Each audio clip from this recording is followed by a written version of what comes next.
Hello everyone, so I hope I am audible.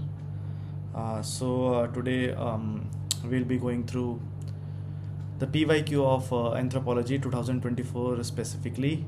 We'll be starting with paper 1.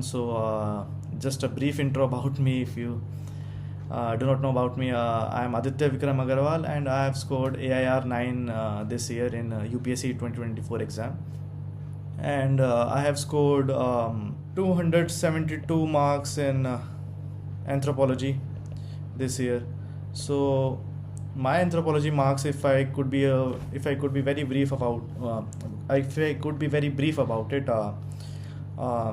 in the first mains that I gave in 2022, I scored 250 marks, something like that. In 2023 attempt, I scored 220 marks, so there was a definite reduction in that.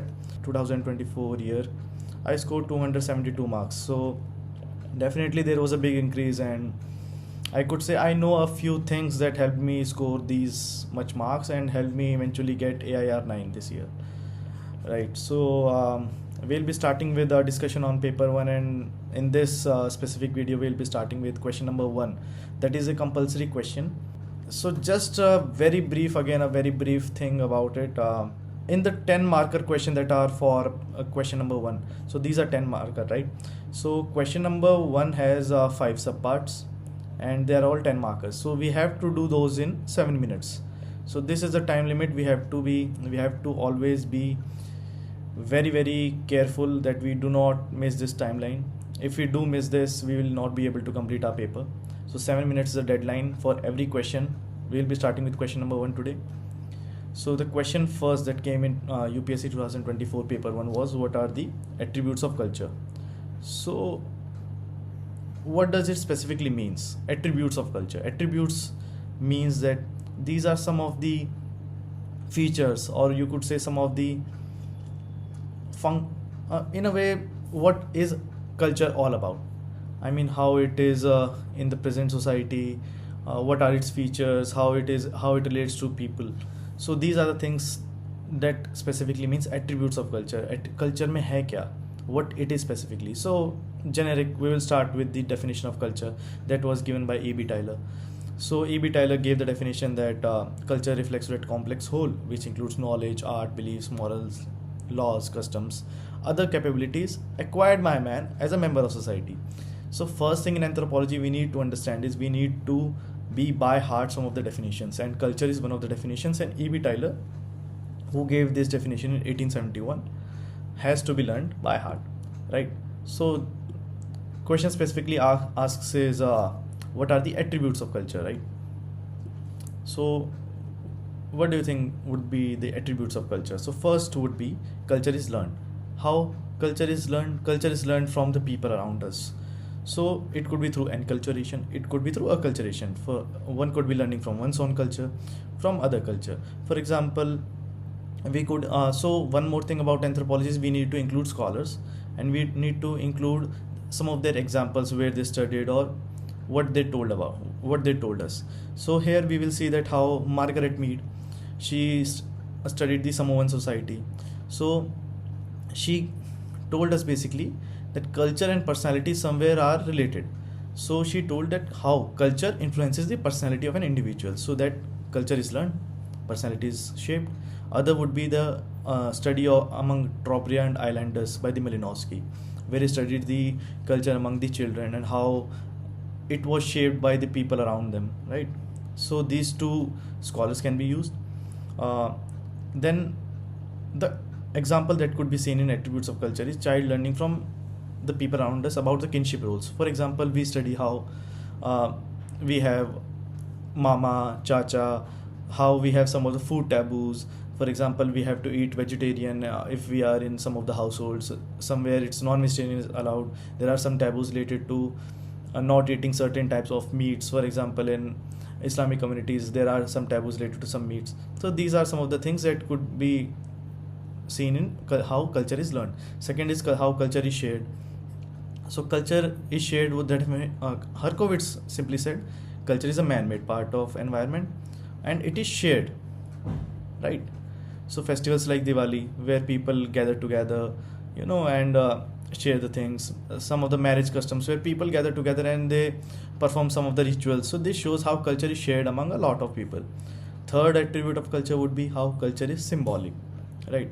So Clifford Geertz and we have also Victor Turner. So these were this and Victor Turner. So these were symbolic anthropologists, right? So they told us like how culture is a system of inherited conception expressed in symbolic forms. For example, we have a national flag, we have some sacred objects. So these are symbols that represent our culture. Here the example is how Madi tree among the Nimbu tribes. Victor Turner studied it and told us how it symbolizes female fertility and motherhood among these tribes. So how Madi tree is also a symbol of culture among these Nimbu tribes, right? Fourth attribute of culture will be how culture is transmitted from one generation to other. So culture transmission is one of the important thing on how culture is shaped, how culture after transmission to another generation it goes on for many generations, and how it is shaped, how it is dynamic, how people who are going on आगे वाली आने वाली generations में है, they would be transforming it according to the environment, right? So Clark is the anthropologist here or the scholar here who gave about it. So example, we take Cal pot ceremony of Cooks, how it reflects the transmission of martial and agrarian traditions. We can also take transmission of culture.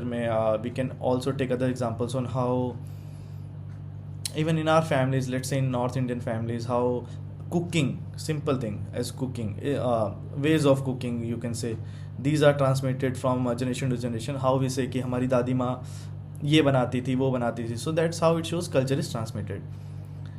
Fifth point would be culture is dynamic. So it is always evolving.